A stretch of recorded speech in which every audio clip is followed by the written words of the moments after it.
Hello everyone. एक बार फिर से स्वागत है आप सभी का। देखिए, हमने एनसीईआरटी 12th क्लास मैथ्स के क्वेश्चन सोल्व करने स्टार्ट किए थे, जिसमें हम कर रहे थे एक्सरसाइज 13 प्रोबेबिलिटी प्रायिकता। ठीक है, इसमें हमने 13.3 में कुछ क्वेश्चन सोल्व कर लिए थे, शायद 7 तक। ठीक है, आज हम आगे के क्वेश्चन सोल्व करने वाले हैं। तो चलिए आज का क्वेश्चन क्या है देखते हैं। Question number 8। ठीक है, A factory has two machines A and B. Past records shows that machine A produced 60% of the items of output and machine B produced 40% of the items। यानी फैक्ट्री के अंदर जितने भी प्रोडक्ट बनते हैं उनमें से 60% जो मशीन ए बनाती है और 40% जो है मशीन बी बनाती है।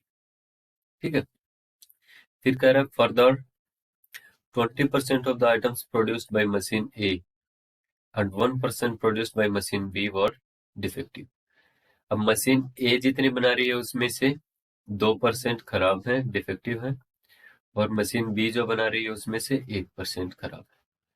ठीक है, तो आगे बोल रहा है कि all the items are put into one stock pile and then one item is chosen.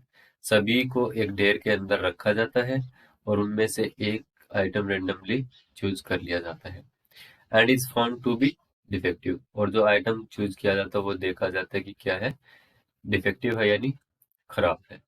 What is the probability that it was produced by machine P? हमें प्रोबेबिलिटी निकालनी है कि वो जो प्रोडक्ट है वो मशीन बी प्रोड्यूस कर रही है। ठीक है, तो चलिए हम सोल्व करते हैं इसको।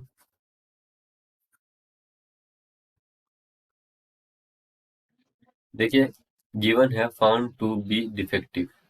ठीक है, जो आइटम है, सपोज करो event A, item found to be defective. जो हमने आइटम चूज किया था वो क्या था, डिफेक्टिव था। अब सपोज करो कि even produced by item produced by machine A, item produced by machine A। ठीक है, और इवेंट E2 ले लो, item produced by machine B। ठीक है, हमें प्रोबेबिलिटी किसके लिए निकालनी है कि आइटम जो है वो है क्या, डिफेक्टिव है, और मशीन B उसको प्रोड्यूस कर रही है। इसके लिए हमें प्रोबेबिलिटी फाइंड आउट करनी है। तो इसके लिए हमें चाहिए PE1।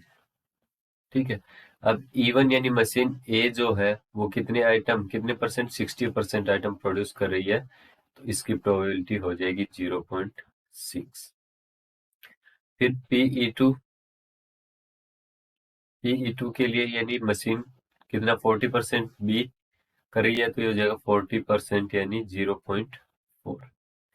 अब हमें फाइंड आउट करनी है पी ए अपॉन ई1। ठीक है, ए अपॉन ई1।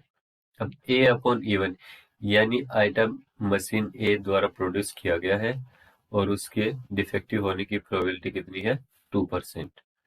2%, इसको हम लिख सकते हैं 0.02। फिर है अपने पास P A upon E two यानी आइटम मशीन बी द्वारा प्रोड्यूस्ड है और डिफेक्टिव है। इसकी प्रोबेबिलिटी कितनी है अपने पास, 1% यानी 0.0। अब हमें जो फाइंड आउट करना है उसमें वैल्यूज पुट करेंगे। देखिए, इसमें हमने लिखा P A upon, sorry, B की जगह हम लेंगे E2, क्योंकि E2 इवेंट ले रहे हैं ना इसमें, तो बी की जगह हम लेंगे E2। तो चलिए इसकी वैल्यूज इसमें पुट करके हम प्रोबेबिलिटी फाइंड आउट कर लेते हैं।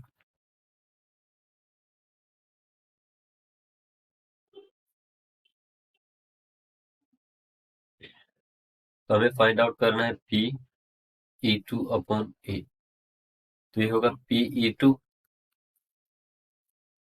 Into P A upon E2 divide by PE2 into P A upon E2 plus PE1 into P A upon E1। अब अपने पास सभी की वैल्यूज हैं तो इसमें पुट कर देंगे और सॉल्व कर लेंगे। PE2 अपने पास है 0.6 इंटू PA/E2 है 0.01। ठीक है, अब डिवाइड में है अपने पास, सॉरी देखिए PE2 अपने पास 0.4 है। क्या है? 0.4। यहाँ पे हम 0.4 करें, डिवाइड में होगा 0.4 इंटू 0.01 प्लस PE1 0.6 इंटू 0.02। अब ऊपर इसको मल्टीप्लाई करेंगे तो ये हो जाएगा 0.004 डिवाइड में होगा 0.004 प्लस 0.012। ये होगा ऊपर 0.004 और नीचे इनको ऐड करेंगे तो 0.016। पॉइंट से पॉइंट कैंसिल होगा तो ये होगा 4/16 और आंसर होगा अपना 1/4। ठीक है, चलिए हम नेक्स्ट क्वेश्चन की तरफ चलते हैं। क्वेश्चन नंबर 9, इसमें है अपने पास two groups are competing for the position on the board of directors of a corporation. The probability is that the first and the second groups will win are 0.6 and 0.4 respectively. Further, if the first group wins, the probability of introducing a new product is 0.7 and the corresponding probability is 0.3 if the second group wins. Find the probability that the new product introduced was by the second group. अपने पास क्या है? दो group हैं, ठीक है, उनके अंदर competition हो रहा है और उनके जीतने की प्रायिकता कितनी है? ए ग्रुप मान लो ए है और दूसरा ग्रुप मान लो बी है, तो ग्रुप ए के जीतने की प्रोबेबिलिटी कितनी है? 0.6 और बी के जीतने की प्रायिकता कितनी है? 0.4।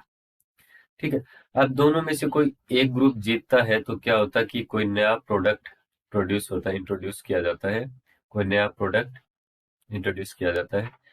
तो ए के द्वारा इंट्रोड्यूस करने की प्रोबेबिलिटी 0.7 और ग्रुप बी के द्वारा इंट्रोड्यूस करने की प्रोबेबिलिटी 0.3 है।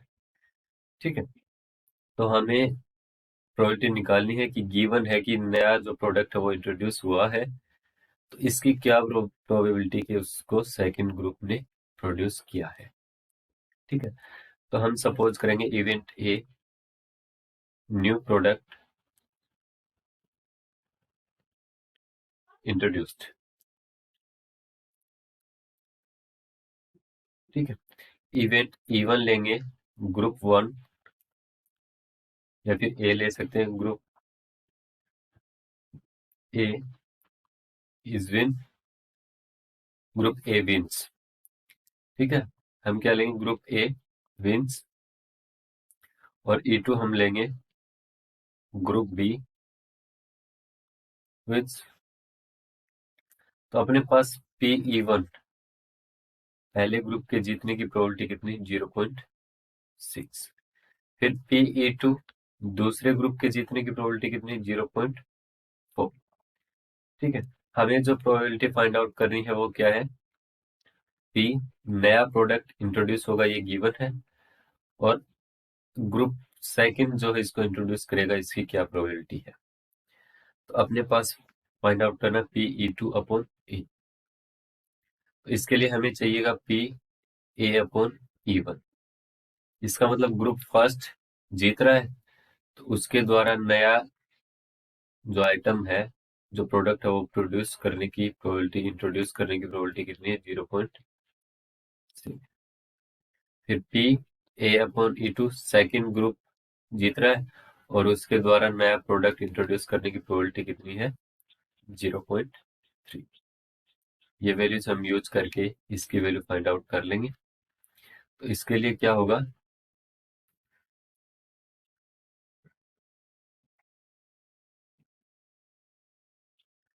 PE2/A, तो ये होगा PE2 इंटू PA/E2 और डिवाइड में होगा PE2 into PA/E2 plus PE1 into PA/E1। ठीक है, इसकी वैल्यूज हम पुट करेंगे तो PE2 PE2 की वैल्यू अपने पास 0.4 into PA upon E2 0.3 divide में है अपने पास 0.4 into 0.3 plus PE1 0.6 into PA upon E1 0.7। इनको अगर हम मल्टीप्लाई करते हैं तो ये होगा 0.12, ये होगा 0.12 प्लस 0.42। ठीक है, आगे इसको हम सोल्व करते हैं तो ये होगा 0.12 अपॉन में 0.54 और 2 के 6 के इसको कैंसिल कर देंगे, 6 2 जा और 6 9 जा, 2/9 अपनी प्रोबेबिलिटी हो जाएगी। ठीक है, आगे के क्वेश्चंस जो हैं इस एक्सरसाइज के वो हम अगले वीडियो में सोल्व करेंगे। तब तक के लिए थैंक यू।